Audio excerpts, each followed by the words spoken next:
Hello friends नमस्कार आसन जानिबा आज किसी मुख्य खबर विषय रे। आज प्रकाश पाइला सीबीएसई दशम परीक्षा फल। आज 4 दिन पर्यंत वर्षिक वर्षा 7 जिला को ऑरेंज अलर्ट जारी और 12 जिला को येलो अलर्ट जारी। रास्ता को गैस कंपनी नष्ट कर थाना रे अभियोग दखल कला सिविल सोसाइटी। राष्ट्रपति द्रौपदी मुर्मू को भोट दे अड़ुआ कांग्रेस विधायक मोहम्मद मोकिम। 21 वर्ष रे बड़ उद्भावन निज हाथ में शौखीन गाड़ी तैयारी करी एबे चर्चा रे युवराज।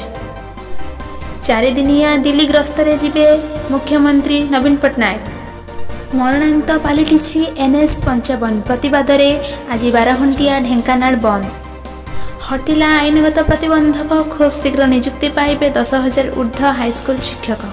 पेट्रोल एवं डीजेल उपरे आज मध्य जारी रही रिहाती। महाराष्ट्र सरकार पेट्रोल लिटर पिछा 5 टंका एवं डीजेल पिछा 3 टंका ह्रास कर। आज मुख्य खबर को यही रखुची। एपरी नुआ नुआ खबर जानापी आम चैनल को लाइक शेयर सब्सक्राइब करूँ और पाखरे थिबा बेल आइकन को दबाई ऑल उपरे सेट कर दियंतु।